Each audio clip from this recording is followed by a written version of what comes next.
This is Annie Kid Wolf, and you're watching This Is Punk Rock of Punk Globe Magazine. 1, 2, 3, 4. Punk rock, punk rock, punk rock. Punk rock, punk rock, punk rock. Punk rock, punk rock, punk rock.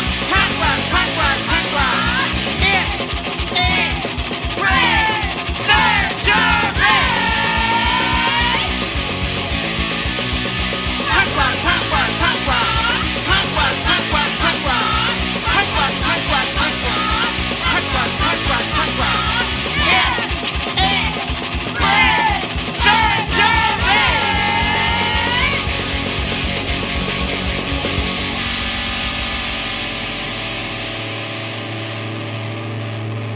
One, two, three, four.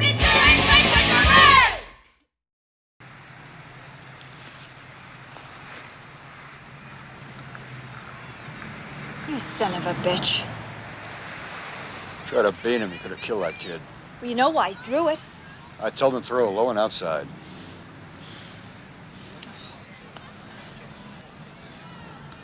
Could have killed that kid.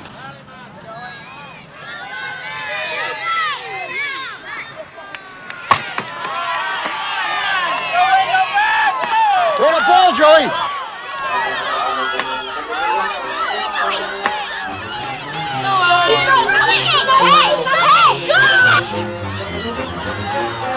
All right, go! Throw the ball,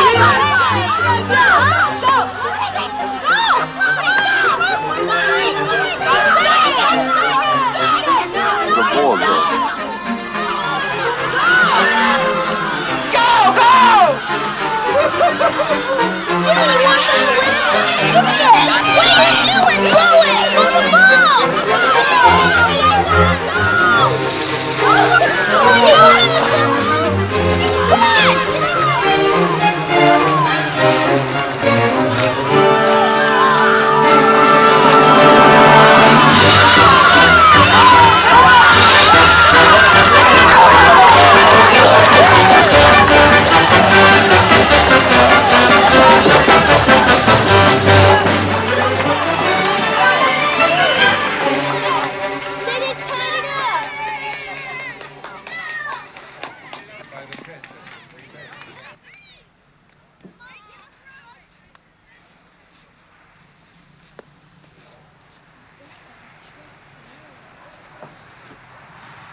With the young actor. What's his name? Brandon CRUZ. It came naturally from Brandon. I don't think you don't compete with a child actor, as we all know. You lose. The trick is just to join them and walk hand in hand together. Brandon was so instantly natural. We auditioned, I think, 65 children over a 2-week period of time. Brandon was the only one that just walked into the room, came over. I said, come on over, sit on my lap. He just came over and was immediately comfortable. He had never acted a day in his life, but he was so just genuine and real. We tested 5 other children, but he just blew them away.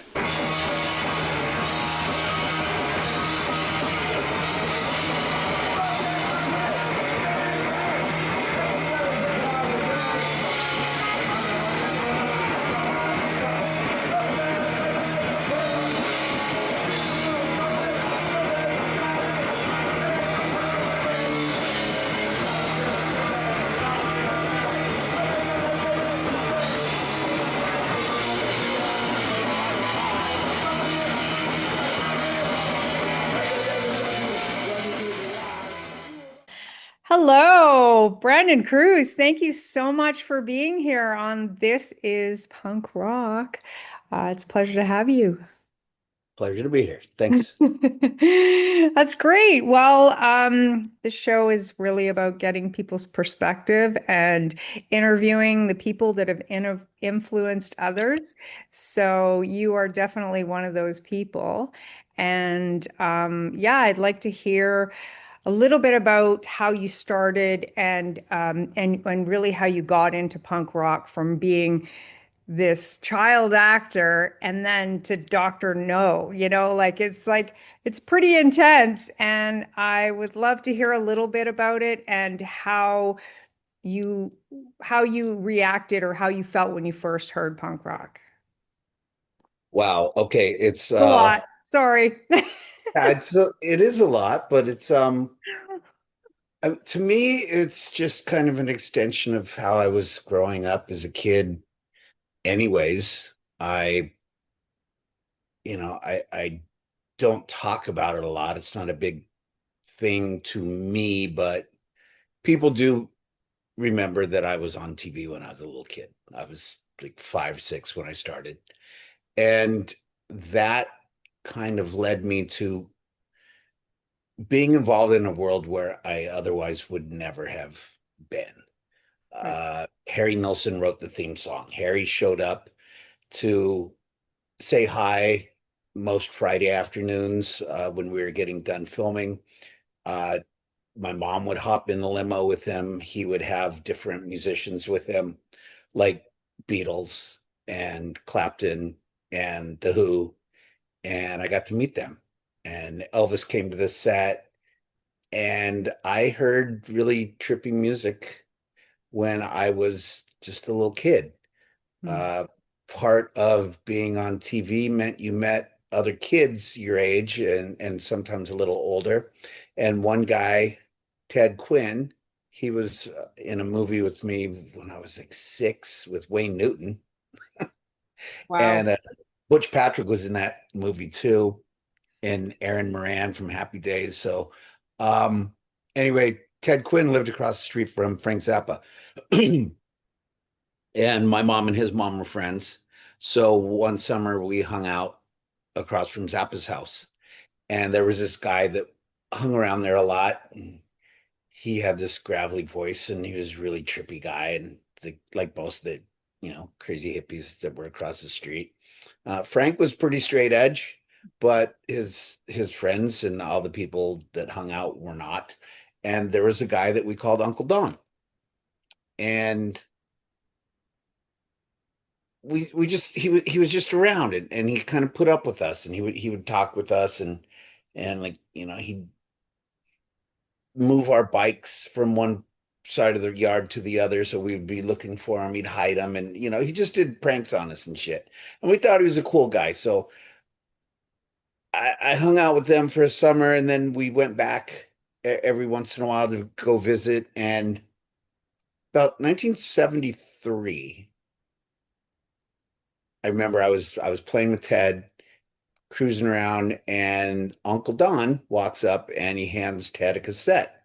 And he goes, "If you guys like our weird music, you'll love this." And walked away. So we didn't know what else to do but go listen to it.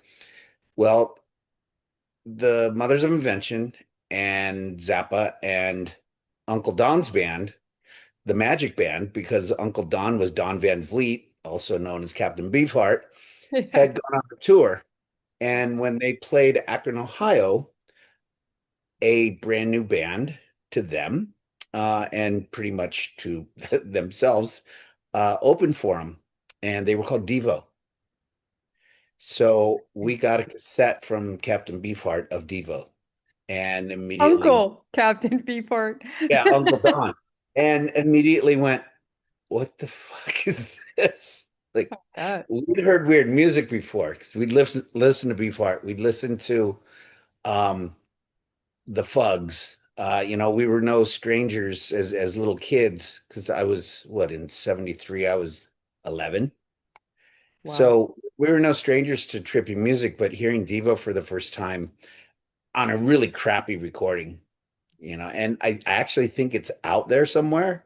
It's kind of like a demo, but it may have been live, but it's really murky and underwater, but it's really early versions of a few of their songs. That's awesome. So I always liked that stuff, but I was into kind of heavier stuff. I liked Blue Cheer and so 71 had already, yeah, so I was listening to some Sabbath, Led Zeppelin, of course, just heavier, darker, more bluesy influenced stuff. Um, jump forward a couple years, 75. I'm filming a movie in LA, and it finishes, and all the people in it, I just had kind of a small role in it. Everybody got sent to different parts of the US to open the movie and, show up and talk to people and sign posters and shit. Um, the movie took off and it was a big hit. And in 76, summer of 76, they called me from the studio and they said, "Would you like to go and promote the movie?" And I thought, well, fuck, finally, they're getting around to me. And they said, but you got to go to England for it. I was like, Oh, wow. bummer, Who are you? Summer 1976, July 3rd, I fly to England with my grandma, checking into a hotel. And I hear this very New York voice go, "Hey, I know you." And I look, and there's a guy, and walking behind him are three other guys that look just like him. They all had kind of long hair, leather jackets, Levi's. I know And where this is going. yeah, he recognizes me from Eddie's father when I was a little kid and Bad News Bears. He was a big baseball fan. He said, "My name's Johnny. I'm a big fan." And I didn't know who the hell he was. I'm like, "Hi, Johnny. Nice to meet you." And I'm looking at the other guys and he goes, "We're the Ramones." I'm like, "What's a Ramone?" Because it's summer of 1976. I haven't yet heard of the Ramones. I'm a little surfer kid from Oxnard, and we hadn't quite heard of them yet. And he said, we play punk rock. We're a band. What kind of music do you like?" And I said, "Oh, Stones and Black Sabbath." And he goes, "Oh, you'll love us." He goes, "What are you doing here?" And I said, "Well, I'm gonna premiere the Bad News Bears." And he goes, We're playing." He goes, "You should come see us play." Oh my God. And my grandma, who heard they were from New York, thought they were amazing and told them the story of her brother living in New York. They knew her brother. My uncle Jack was a very creative artist who lived in New York and was the art director for McGraw-Hill Books.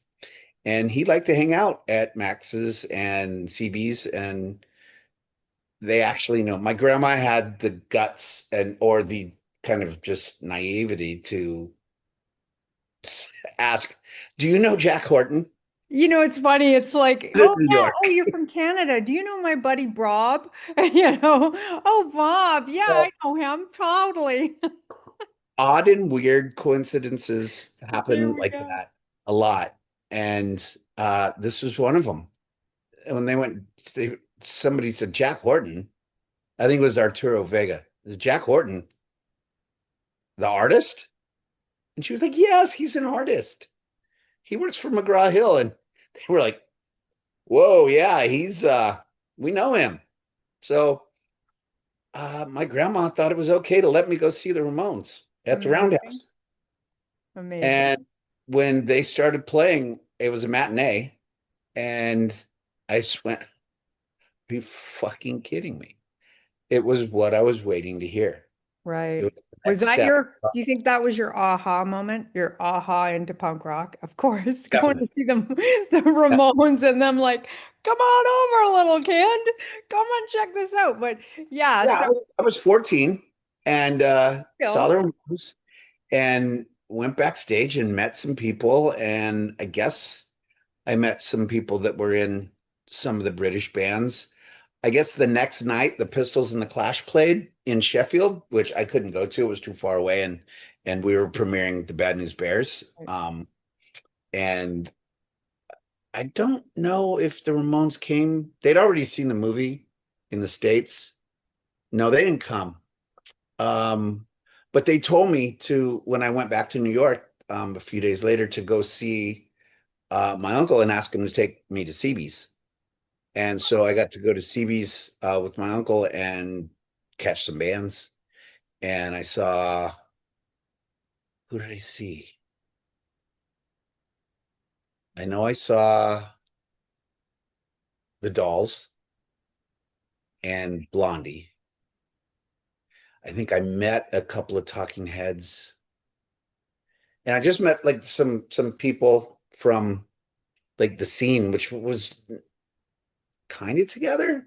Mhm. Like they were gelling, they were forming, if not already pretty established. Yeah, Like you were suicide. right there. You were right Suicide had been there. around for quite a long time, Mm. and I remember my uncle told me that he knew these guys in a band called Suicide, which was I thought was pretty fucking crazy. And everybody was way older.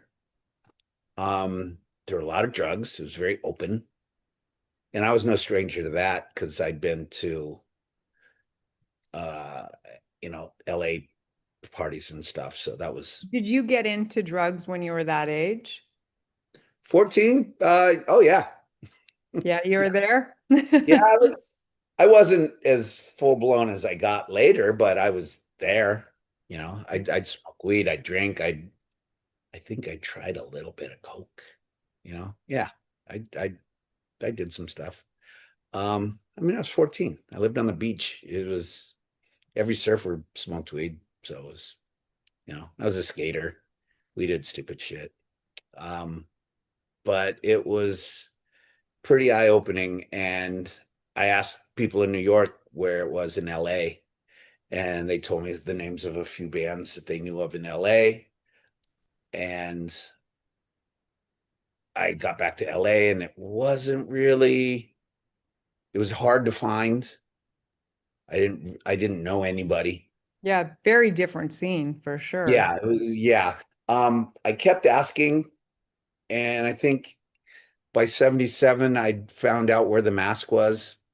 I went, my grandma dropped me off You on got Hollywood crazy. Boulevard. Awesome. My grandma was really Grandparents. hip. My grandma was really cool. Um, I walked up to the mask and I was really intimidated. I hadn't cut my hair, but I had like Bermuda shorts and like a shirt like this, like no sleeves, and a skinny tie. I think with a couple of buttons on it that somebody had given me. Just dorky, Argyle socks and the Nike high tops or Keds or something. I don't know. And this guy at the front door is like, "What do you want?" I'm like, "I want to see. There's some bands, right? Some punk rock." And he goes, "You kind of new wave, huh?" I was like, I thought that was cool. He was like, sure. What's your name? And a band started playing. And I said, Brandon. And he's like, what? Brandon. And it went back and forth. And finally he looks at me and he goes, Random? Your name is Random? Oh, fuck. Come here. Come on. Come on. So took me down the stairs and started introducing me to people as Random. And oddly enough, the band that was playing were the Randoms. Oh, wow. People thought it was either a joke or it was kind of cool. But it was a lot older crowd. I remember I met Alice Bag that night, and she was really cool to me. Um, She's amazing. Belinda was there. She knew me from high school because she had been a cheerleader, and she recognized me from a couple of stupid football games that I'd been at. And Wow. she gave me a weird look, and I was like, I know that. How do I know somebody here? That's so weird, eh? Didn't talk Like until it's later. crazy when you're in a community like that, you all kind of know each other from some different thing and it's bizarre. I in the Vancouver scene, I got the same thing going on. Some of It the was people I it know. was really trippy. It was still a little intimidating. I was Sure. trying to find where I fit in, and these people were pretty much older, and there were some hard drugs going on. Mm. There's some fucked up people, and it wasn't violent. Like this was still when, women and art students, and there were a lot of people of color and a lot of gay people, and it was the place where everybody who didn't belong in Hollywood belonged. Right. And I didn't know where I was really going to fit in yet. Somebody did suggest that I cut my hair. And I believe I went home that night and took the scissors to it and fucked it all up.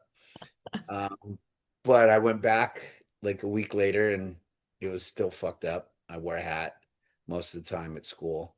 And if I went to school, usually went surfing. And uh, I got kind of mocked for my hair mangling. And I just decided that scene was just a bit much and kind of just hung around the beach more and listened to music and sought out the records and started understanding who was who and what was what. And Hmm.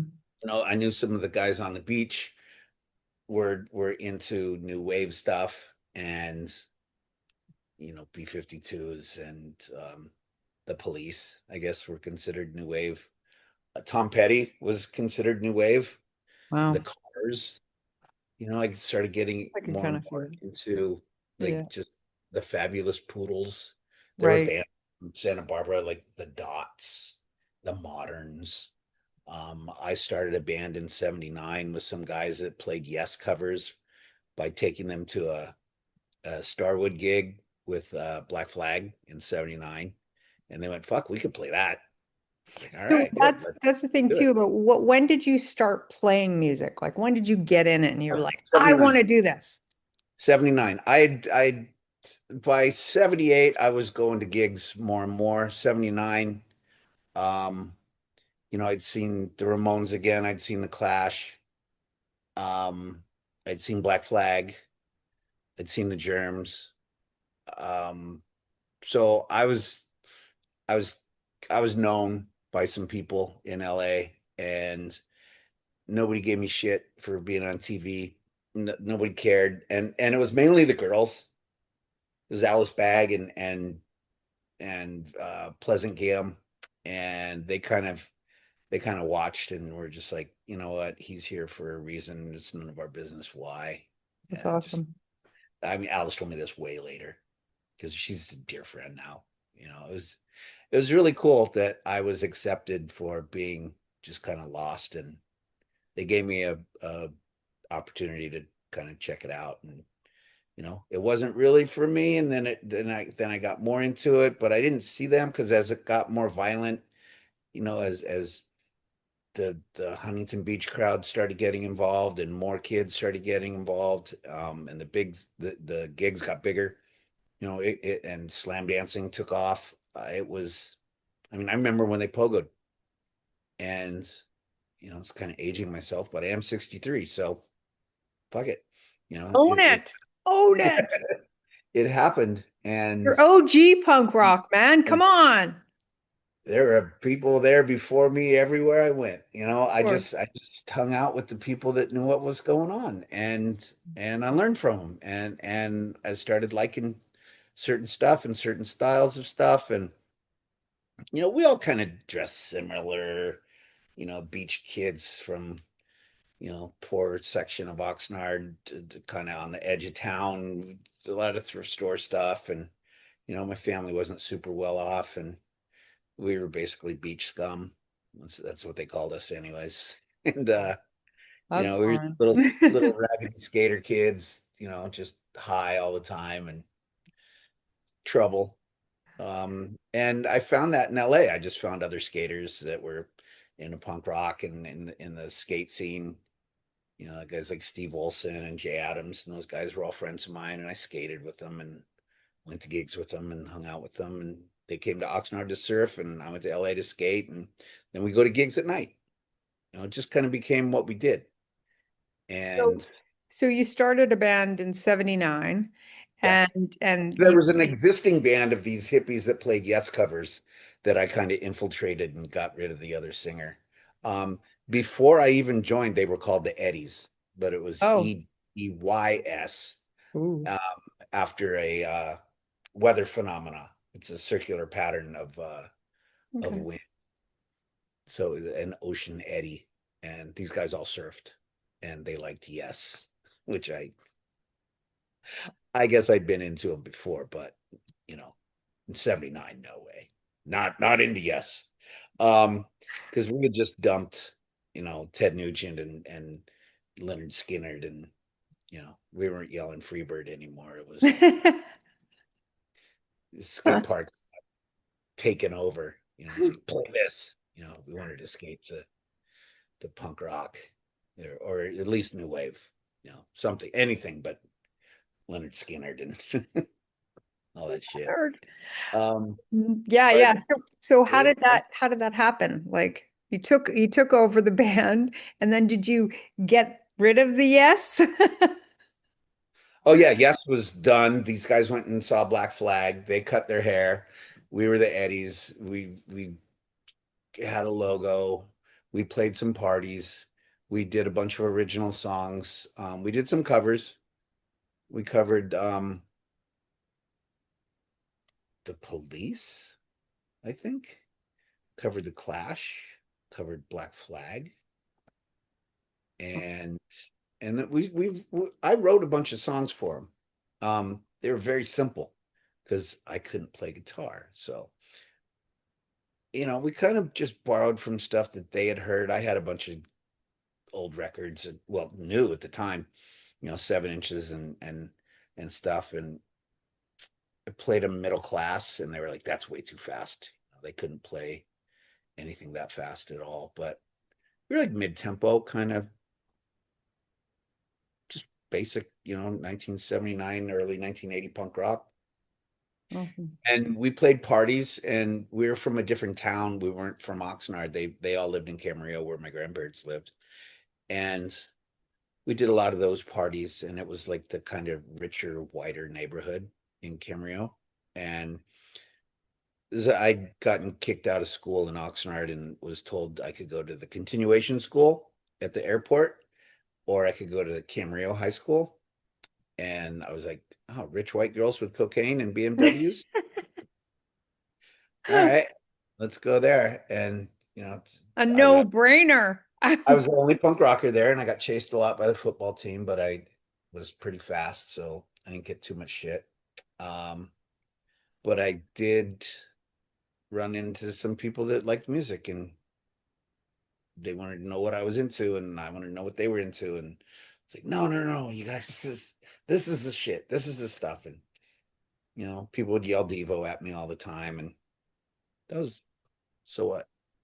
So this band, the Eddies, you guys played some parties, you got into it. So when did you start? And you realized, oh yeah, I can write some songs. Sure, I'm okay on guitar, but I have a good idea of what I want to hear. Where did you take it from there? Well, we just kept playing some parties, and then we got asked to play a couple of clubs, and we did a couple of club shows that were like 21 and over. I wasn't even old enough to drink. Um, and at the same time, aggression had started in Oxnard. Dr. No had started in Oxnard. I think the guys in No Repute and Stalag 13 were all hanging out together in Ventura.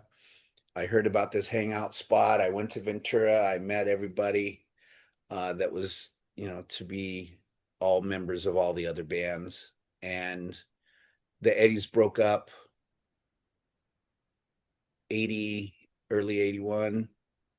Dr. No had formed, had gone through 3 other singers, and they asked me if I wanted to try out. So I was the fourth guy to try out. The other 3 didn't really work. They all played maybe one gig or a couple of rehearsals, and that was it. And I fit, and I liked it, and they liked it, and I joined Dr. No in 81. And we immediately like played in Santa Barbara and played house parties in Oxnard and out at my mom's house. So I was back out at the beach. I was not going to school. Um, Actually, I was 18. So I would have graduated had I continued going to school, but I just kind of surfed and skated and did drugs. I was very into speed and coke and drinking and smoking as much pot as possible. Yeah. If I wasn't surfing or skating or going to a gig where I did more drinking and drugs. So it was just, Southern California beach life. going to LA to see the bigger and bigger bands. English bands started coming over. Saw Discharge, saw GBH. Um, other bands were quitting, stopping. Darby died in 1980. Um, Losing the Germs was, at the time, nobody realized how amazing they actually were. I mean, they're horrible live, but there's some recordings and the lyrics were just, Incredible. I think Darby still influences my writing today.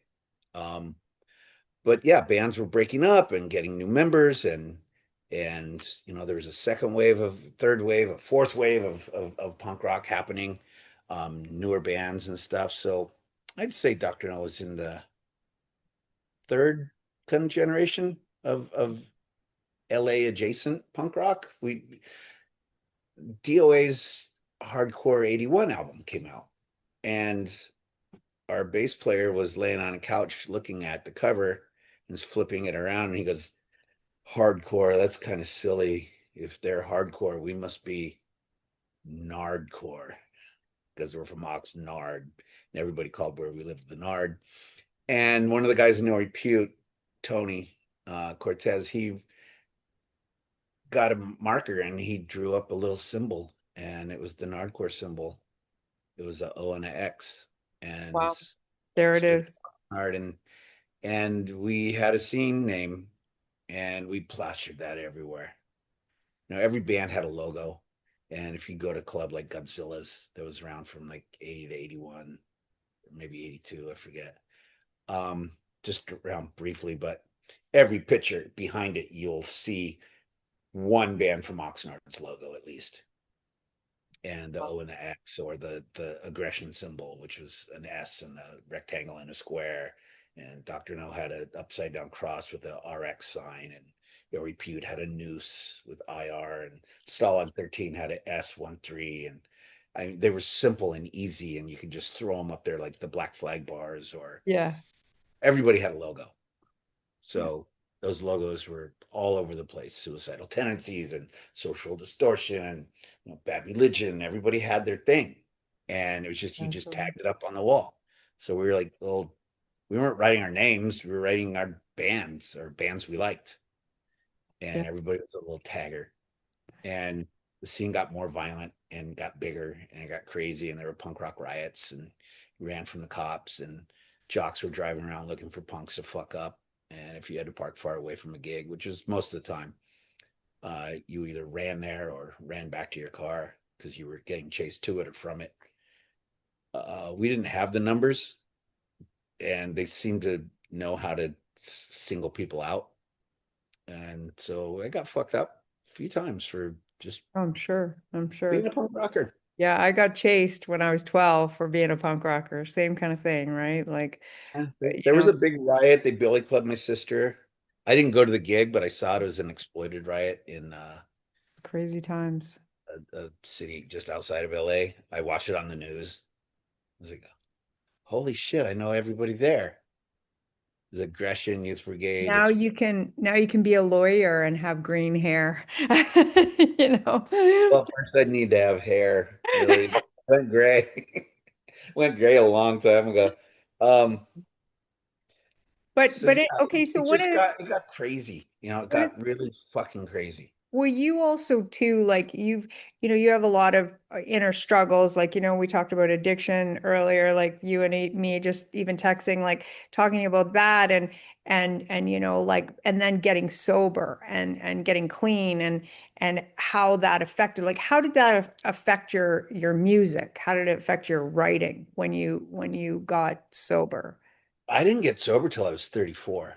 So I had been out of Dr. No for a long time. I quit in 83, and I was in a bunch of really horrible for me bands after that, because I was just in no condition. Hmm. I kind of just fell apart and got pretty fucked up, and was not a band member any longer. where I And just not couldn't. doing any writing whatsoever. You were just in I full-blown wasn't addiction. writing anymore. I was just high all the time. And punk rock really had a lot of drugs in it, and I did a lot of drugs. And I wasn't really a contributing member to anything. I had a couple relationships. I got married really early in punk rock, and it was a drug uh, using party time. And then we both kind of looked at each other one day and we just went, fuck, we can't do this. And I moved to Hawaii in like 80, 83, 84, and continued doing drugs and did a bunch of stupid shit over there. There wasn't punk rock over there, really. A few. Nobody was playing over there. I just kind of let my hair grow out and surfed and got drugs, stole things, fucked up, um, got in with the wrong people, did So stupid. how did you get sober? How did, how That did that, wasn't for a long time. That wasn't for yeah, a long time. I moved to Hawaii 34, that's crazy. 85. I didn't get sober till 96, and I'd been married for 2 years um, to my wife, and we had a 13-month-old kid. And I guess I'd kind of cleaned up. Like I wasn't shooting heroin, and I wasn't doing, stuff I used to done, but I was still pretty fucked up. I was drinking, taking a lot of pills, and um, just self-medicating. Just disillusioned with like being in my 30s and not really having done anything, and knowing that I'd quit a band that went on to get a lot of fans. Like the early part of Dr. No, we weren't that popular and we weren't that known. We opened for a bunch of people, but we weren't a. I think at the time maybe TSOL was doing really well as far as people like our age that we knew really well, but they were Mhm. headlining smaller shows, and we weren't Black Flag, but or Bad Religion or Social D or any of those guys that we all knew. Everybody knew everybody, but we weren't Aggression. They were the older, more established guys. So Dr. No, we had our place. We were like second place in Oxnard, and we weren't an opening band in LA. We played a few shows down there, and we had some decent success, but I quit the band before an album was out, and we had recorded like 14 songs, and then we were picked to be on a like a 82 comp by Mystic, and that began a long horrible relationship with Mystic where they just ripped everything off. The stuff we recorded in 82 that they took from us to take one song off for a comp, they handed us back an empty box. And after I'd quit the band, I think 87, they put out Dr. No, the original group featuring Brandon Cruz, produced by me at ABC Studios for Dick Clark. And that was a total lie and was all bullshit. And Wow. people that bought the album thought it was current. And they're like, oh, they got a new singer. It's like, no, I was the first singer, not Right. actually the fourth. Um, and then the sixth. And then it's been back and forth for Kyle still does it once in a while. I still do it once in a while. Yeah, you still, at this point though, you still do shows every once in a while, right? 63 years old. I don't know when to fucking quit doing Dr. No. No, it's good. Um, It's good. it's fun. I like it. We get a good response and people know the song, so Of it's course. fun. Um, and it's what I love. I love these songs. Hmm. I didn't write all the songs, so what? I fuck. The Dead Kennedys decided to do a reunion, and Jello wasn't going to be a part of it because of the lawsuit and everything. And they asked me, and I did it. I was gonna And ask you how that came apart. I got a ton of fucking shit. DH and I were friends because we opened for him in like 82 in Santa Barbara. And I continued a relationship with him, and I went and saw him every time they played LA. And and I'd go to San Francisco to see him play. And DH and I were just buddies. And he called me and he goes, "Hey, you want to do this?" And I was like, "You kidding, right?" And I did it. I think I was 39 when we did it. So you were sober.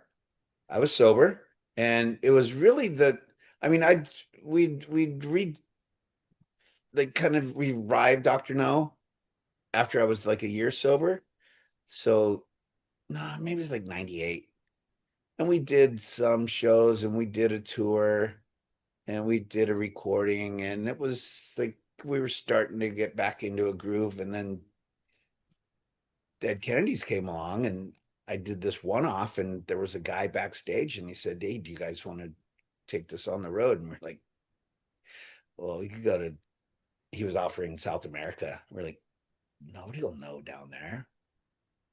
Wrong. It was Yeah. sold out, huge, 5, 10,000 people, indoor football stadiums, fucking crazy shit. Played Venezuela and Chile and Peru and Brazil and just How was that playing? Like, I know, I mean, to me, I gotta say it, to me, the Dead Kennedys is Jello, right? Like, he's such a huge, like, he is like that persona and that personality and all the stuff that he is. And how was it filling that? Like, having to, like, here you are, you got to do this. Like, how did that feel for you? How was it, like, just emotionally, or I don't know, just whatever. I I come from the I don't give a fuck what people think camp. And I'd grown up with 4 Black Flag singers, Yeah, 2 Black Sabbath singers, a whole bunch of bands with a whole bunch of different lineups. And I don't care how iconic and how much theatrically and vocally Jello brought to the band. I thought, if he's not going to do it, I'm going to do it, but I'm not going to be Jello. right. There was no Good. way I was going to try and imitate him. Nobody Yeah. could. You know, Paul Lynde was dead. That's the only guy I thought maybe would have replaced Jello.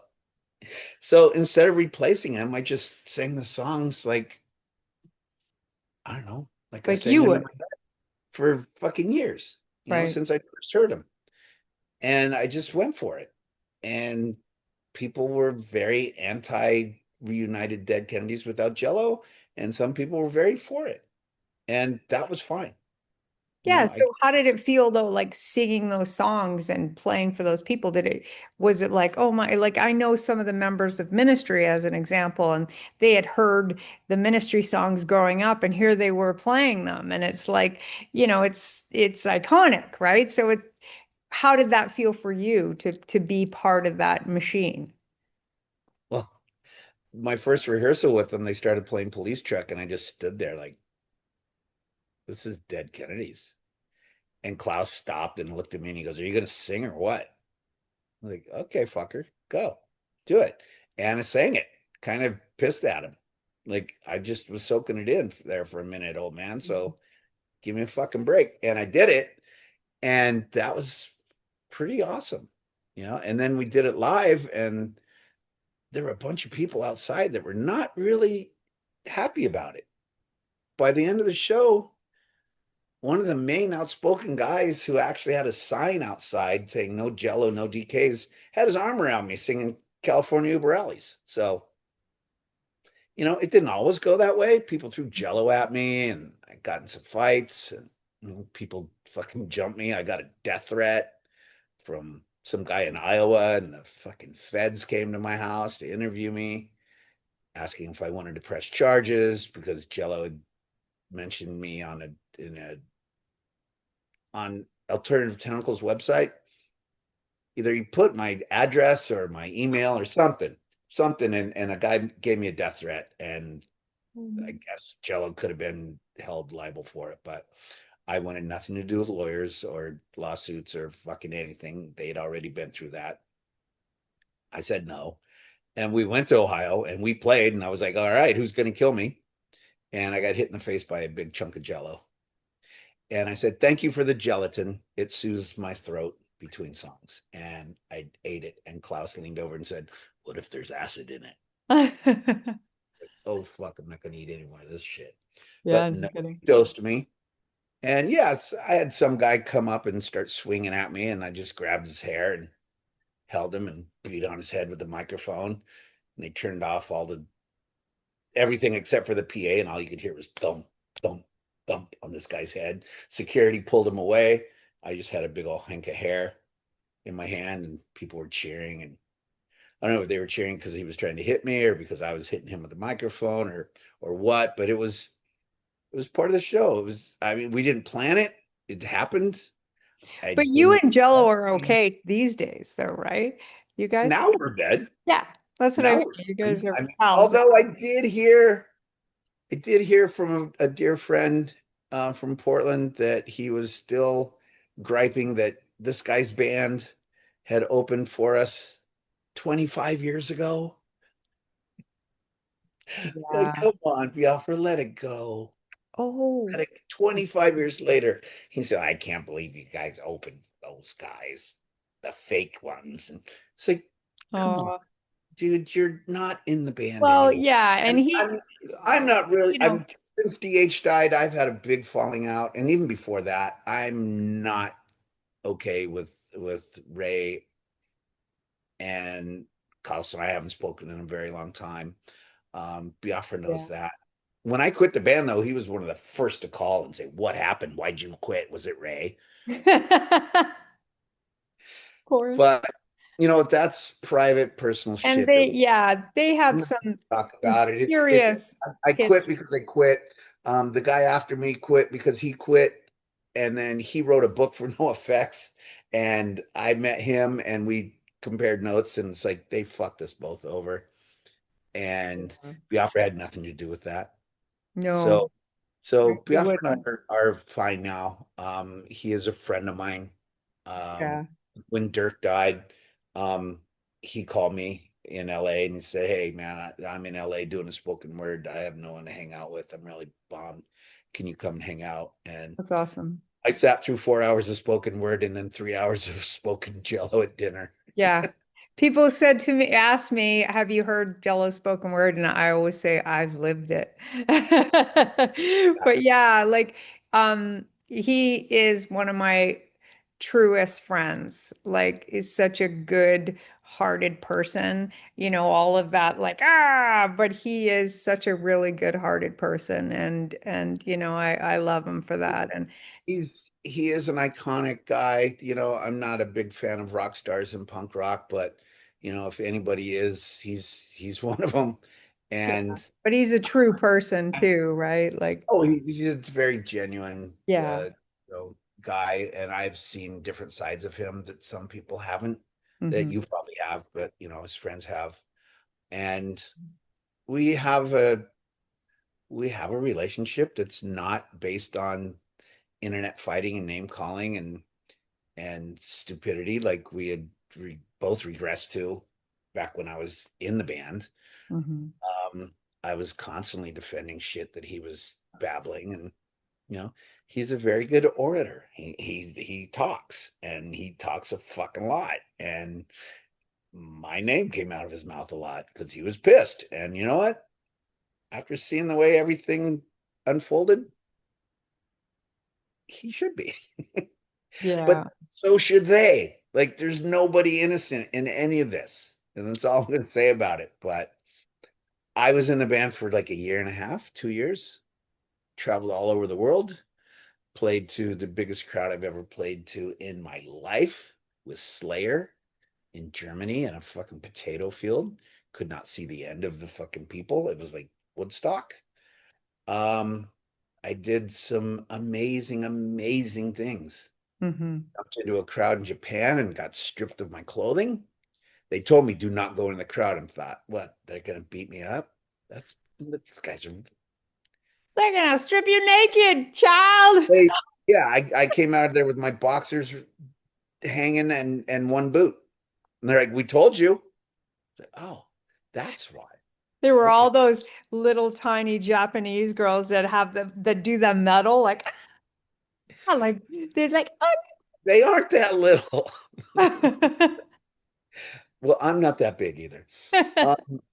I mean, I'm happy and proud about the time that I spent with that band because I got to do some stuff that was really amazing for me personally and for people that had never seen the band live. That there's a guy, he's a very respected guy in punk rock, but I'm not gonna out him or anything, or people will probably figure it out.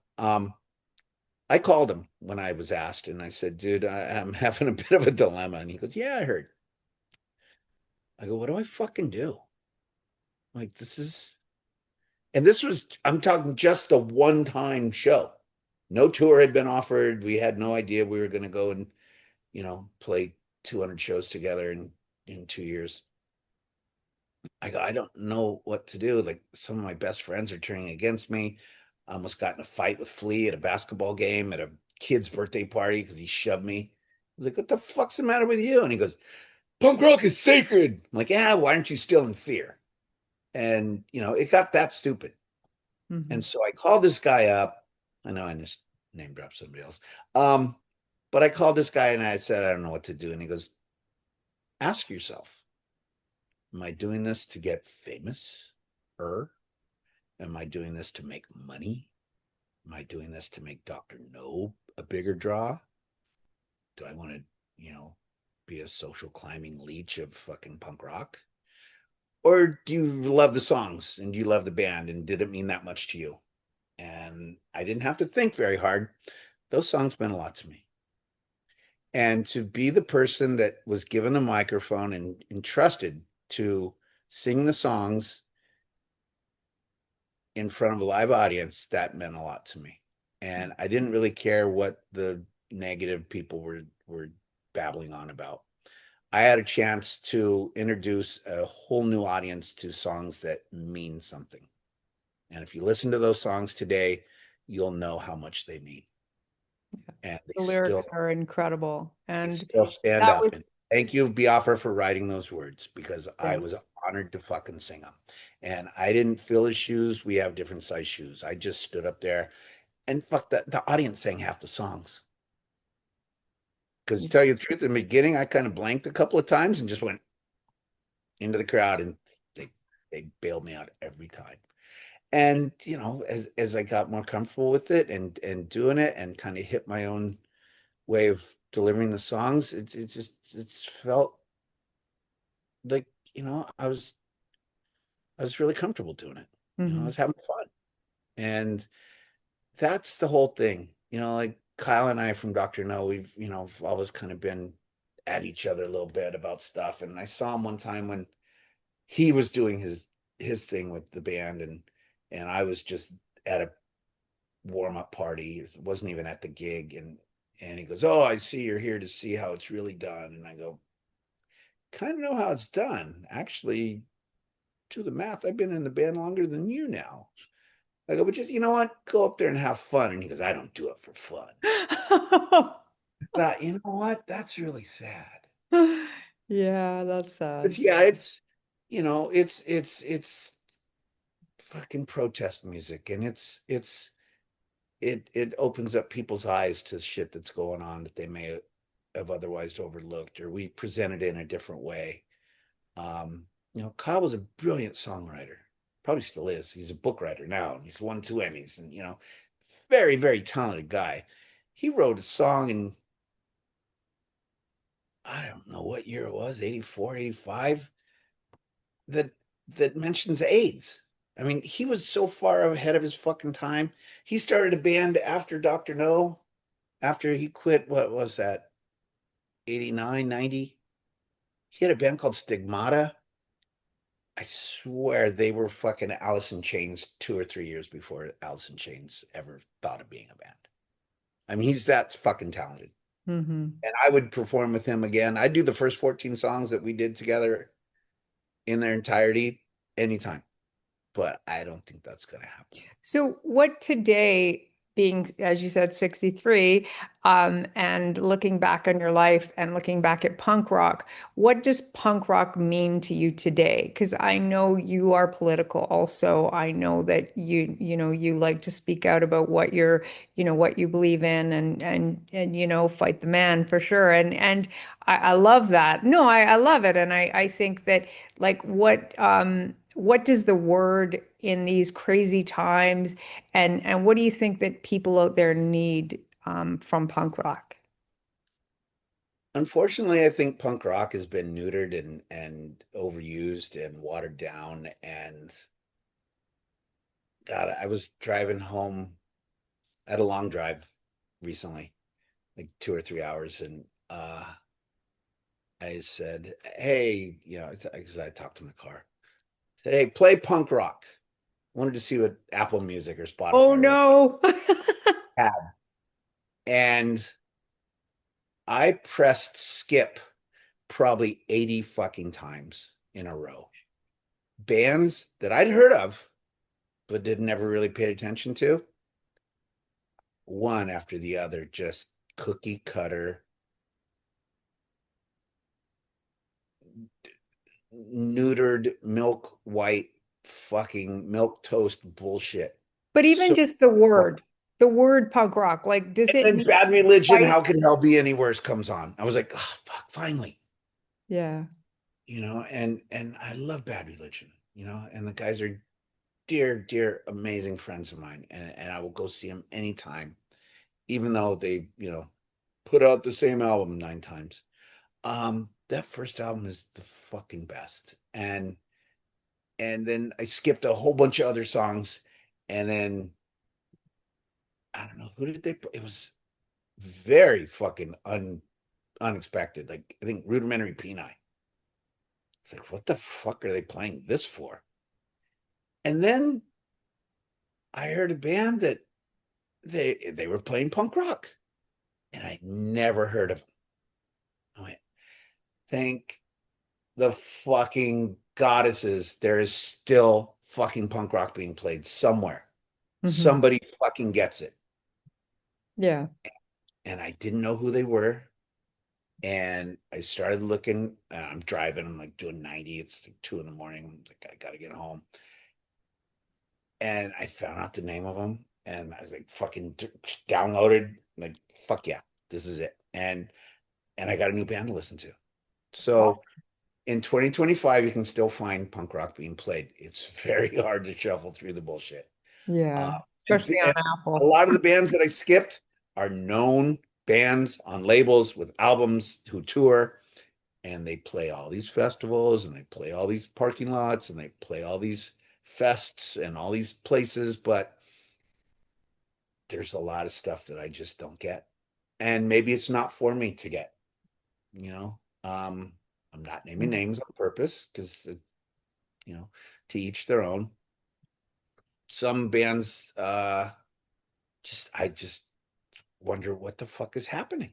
Why do people like this? This is not like it's not protesting anything, it's not enlightening anything, it's not giving a different version of Does the anything. word though punk rock to you mean like is does it go hand in hand with protest? Like when I interviewed Joe Keithley and different people, they it means so much to them from their heart. Like the word punk rock means do it yourself. A band in England talked about animal rights and being a vegan and all these kind of stuff. So everybody has a different meaning, and I'm wondering what that word kind of means to you, punk, like in your heart. Any answer I give will probably be cliched, um, No, it just can and, be, and it just already from your and heart. already said. That's But to fine. me, punk rock means. I'll tell you, I didn't go to punk rock bowling this year, but I did watch Flag's entire set on the internet, and I will say, I fucking got the chills, and I got a little fucking weepy when Dez sang American Waste. If you want to Oh, know what punk rock is, watch Dez Cadena sing American Waste in 2025 with his voice all fucked up. Steve a little out of tune, Chuck playing his fucking ass off, and I mean, it's just like, and when Keith sings Nervous Breakdown, fucking hair stands up. I mean, that you want punk rock? Listen to fucking Black Flag. Well, Flag. Okay. Mm. Keith is the guy who told me when Dr. No and Kyle and I were back and forth about playing and couldn't use the name. Keith was right behind me. I was telling these guys a story, and he just leans over and he goes, "Why don't you call it No?" You know. I was like, "Good idea." I saw him like a year later. I go, "Hey, I got a T-shirt for you," and he goes, "Really? You did that?" I'm like, "Yeah, I did, and it fucking worked." We toured Europe as No, and people were a little confused, but used the same font. I mean, it worked. But yeah, listen to Flag. Listen to Flag do the songs that were written in 1976, kids. 76. Listen 76. to Nervous Breakdown and American Waste. So what do you That got going on right now? What do you got going on right now? What can you tell the people to look out for? I have a foundation to help people that don't have any money go to rehab and to get help or not rehab, whatever, to get detoxed, get fucking get an idea of how to change your life and not die because fentanyl is killing so many fucking people. My nephew died 2 years ago from it, and a lot of friends. So I started a foundation. It's called the Brandon CRUZ Foundation. And you can find us on the internet and all the social media, and we're pretty brand new, and we're raising money, and we're going to put people into situations that better their lives. So Amazing. that's what I got going on. I'm doing that. And I help people, like they have my phone number, and there was a thing called Music Cares that worked for a long time that helped punk rockers, and we got a roadie into treatment, and then it got bought by the Grammy Foundation, and now to qualify for it, you basically have to already have a Grammy, and you can pretty much afford rehab anyways. So we're kind of filling the space that Music Cares left. I want to help a lot of my friends in the punk rock community. I want to help my surfer and skater and BMX and snowboard friends and just my neighbors and my fucking loved ones and whoever needs help. You know, I've been doing it for a long time without the foundation, without the means or the ways to get people into treatment. But you know, I was dating this amazing woman who gave me the idea, and Great I went idea. and yeah, Art had a good idea, and I'm doing it, and it's fucking happening, and I'm gonna see it through, and I'm gonna, with the help of a lot of people, you know, I've got a great staff and board of directors. Um, so I'm getting a little, it's not really corporate because, you know, I'll never wear a suit and I'll never be in a cubicle, and I can't stand that I have a fucking desk now and I'm never there. But But you know what? To me, that's punk rock.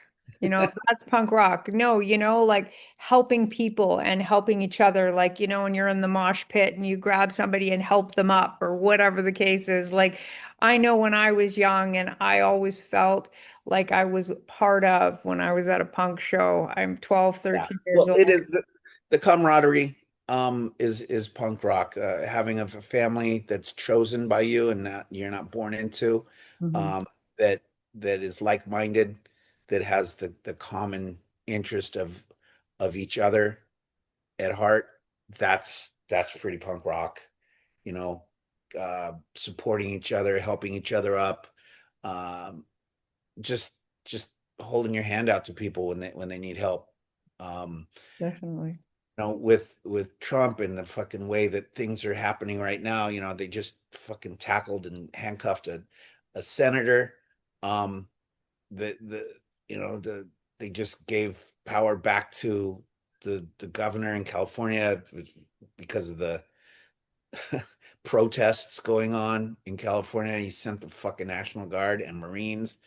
Marines aren't really here. He's a fucking blowhard. He's full of shit. He's a fucking uh, nothing against convicts. Most of my friends are convicts, but this guy's the fucking president, you Yeah. know, and he's just doing such a shit show of fucking stupid things, and I can't believe anybody still supports him.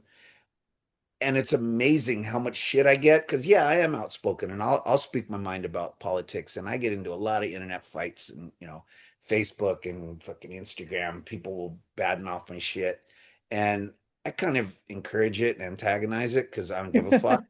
But a lot of these people are old punk rockers. I'm like, when did you fucking become your parents? You know, I can easily tell you what's not punk rock, and that's supporting the fucking current Trump administration or being a right wing fucking whack job, Yeah. but there's a lot of awareness now about fascism and about Nazis and the rise of fucking of being from a different ethnic group and the hate crimes that are going on and the just stupid fucking bold acceptance and the balls of these fucking right wing neo-Nazi white power groups to come out of fucking hiding because it's been normalized. It's like, no, it's not fucking normal. Hmm. That guy at Punk Rock Bowling that got shoved around and punched a few times because he had the SS shirt on. It's like, how did that fucking guy walk out? That I don't fucking get it. Would I have punched him? I'm not a real violent guy. Do I encourage people to beat the fuck out of people? Nazis, yeah. Fuck yeah. I Yeah. do. You Yeah. know, It's and just, people tell me you shouldn't be so outspoken. Now they're going to come after you. It's like, who? They don't. Dude, we chased Nazis out of the scene for fucking years, mhm, definitely. and nobody ever That's, came after me about that. I got and punched by skinheads before. it's so, It's fuck it. it's Stand such, up to them. They'll yeah, just keep doing what they're doing if they don't get beaten the stand fuck up, out. stand That's up. it. That's it. If you don't meet their fucking violent ways with a fucking boot or a fist, they'll keep fucking doing it. I'm Yeah. not a violent person. I don't condone violence, but against a Nazi who's coming to a gig to disrupt shit, damn right I do. Yeah. Well, Do I think in that the guys general, out there protesting should, light shit on fire and stuff? No. Did I enjoy watching fucking big pieces of concrete get dropped on cop cars? Fuck yeah. That was awesome. We paid for that shit. That's our tax fucking money. I know, They crazy, work right? for us. Public servants, protect and serve. Public servants, the People fucking forget that. president. People Yeah, forget that. people totally forget that. The other day I posted the fucking Constitution. I go, Yeah. does anybody There you remember go. this? Does anybody remember this? Does anybody know this? I got messages from people like, I didn't know that. It's like, that's why I fucking posted it. Does anybody know the Bill of Rights? Do you know your Bill of Rights? Do you know what you can and cannot do with a cop? They do, and they know how to manipulate it and get around it and fuck you up for it. Yeah, totally. But there's so many cameras around. Like, I hate it. I think the internet ruined fucking everything. But it also made people more accountable. Definitely made a lot of people accountable too. I mean, That's a good it's, thing and a it, bad thing. You yeah, know, it's I good. like Bad. that people get busted doing this fucked up shit, but sometimes you got to do some pretty subversive shit to get over on those guys. Hmm. And then the good guys get caught, and that's fucked up. Yeah, it's hard.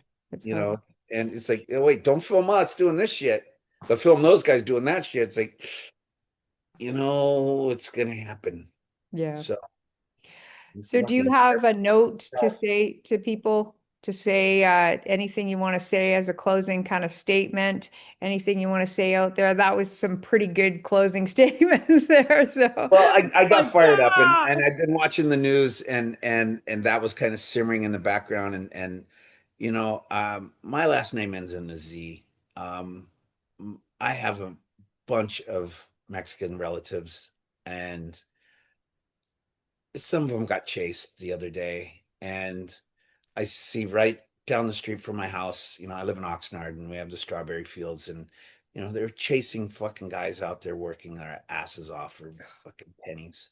So stupid. It's not fucking fair. And all of a sudden, Trump's like, "Oh well, the farm workers and the hotel people that we got to kind of be okay with them." It's like, yeah, because you own fucking golf courses and you own fucking restaurants and all that bullshit. And nobody wants to work in those fields. No, no, these pansy ass little fucking candy white boy kids aren't gonna fucking go pick strawberries. Not going to be That's able to. fucking back-breaking work. You know that watch that documentary, A Day Without a Mexican. Somebody said, "Oh, they tried it and it didn't work very well for a day and they wanted to take it back." It's like, no, they did it and it fucked things up. And if they really did it, I think there will be a ripple effect of all this shit, you Yeah. know? And they aren't just going for criminals, you know? And it's so funny to hear a guy who's convicted over 30 times talk about criminals. I know it's Dude, manipulation. It's, a country run by a narcissist. And so everybody is being gaslit and everyone's being, like completely fucked over. I put out an album this year on alternative tentacles and it's very outspoken. So I'm Canadian. I'm not getting across the border. So I know my skateboard team, the Jacks, half of these guys are Canadian, yeah, and we have a convention coming up, and I don't know if they're all going to be able to come down here. yeah, And it's really a bummer. Those are my brothers. I was in Canada in September, and they were talking about what's going to happen. What's going to happen? It's like fuck. Now we know. Like yeah. Canadians aren't getting over here, And it's and only been a few months. yeah, It's only been a few months. Like it's fucking crazy. Like this yeah. is We're like 5 months crazy. into this shit, and Oh, this is where we're at. are we Fucking even? Yeah. Marines being threatened, and then National Guard, and Oh, fucking I'm people just, get we arrested, and just are watching with like the joke is we're Canadians watching eating popcorn going, you know, well, but I mean, I got kicked out of yeah, your country for 7 years because we wanted to go play music up there, and I didn't have the right visa. So you yeah, guys have been kind of fucked about the immigration shit for a while too. And it yeah. was the hardest Oh, place to get into. I played in fucking Russia easier than I got into Canada. really? Wow, there you go. Yeah, yeah. Yeah, well, so now, now the And look border's at a look at little NBC. bit. NBC has played in virtually every fucking country they wanted to. Dave will probably get him into North Korea. No, if he tries hard. Dave is a fucking force. You want what else? Define punk rock? Dave fucking Dichter. That guy, better than me, has a band called Millions of Dead Cops. I know. Covers the world nonstop, unrelenting, no fucking care in the world, just does it. That guy should probably be in a gulag somewhere, the rest of the world, but he just keeps fucking going. I admire Awesome. Dave so much. That guy is, to me, he's a rock star. That is fucking punk rock. That is Be like definitely Dave punk Dicker. rock. Be Dave Dicker. You There know, we go. once There you someone go. goes up to, There's a closing statement. yeah, yeah, I love that guy. Be like Dave. Be like be like Dave Dicker, and That's you know awesome. what? You'll be all right. You'll be all right if you're You'll like be all Dave. right. Punk rock will be alive and well if everybody just It's just like Dave. out of Dave We're Dicker's gonna get head. shirts made that say "Be like Dave," and we'll unless tapped into this, you won't know. They'll be like, what are they doing? What is this new movement? Be like Dave. It'll be so it's Millions awesome. of Dave clones is the new. Millions of That's what fantastic. I would be fine with that. I would Amazing. Me happily go. too. I'm in. I love it. Well, Listen thank you to so NBC. much. Thank you so much for taking the time to chat with us, and I'm looking forward to checking out your foundation and spreading the word and anything else that you're doing in the future. Keep us posted somehow. We love it, and yeah, good luck with the foundation. That's really amazing. That's some good. Thanks. Thanks. Gonna try and squeeze a Dr. No record out too. So Oh, good. Good for you. Yeah, that'll be we'll fantastic. see. Okay. Everybody else Well, is doing it. What the fuck? yeah. Fucking A. I What? mean, if now isn't the time to write about stuff, when? I was gonna say Like perfect I moved to timing. Denmark during the first shit show.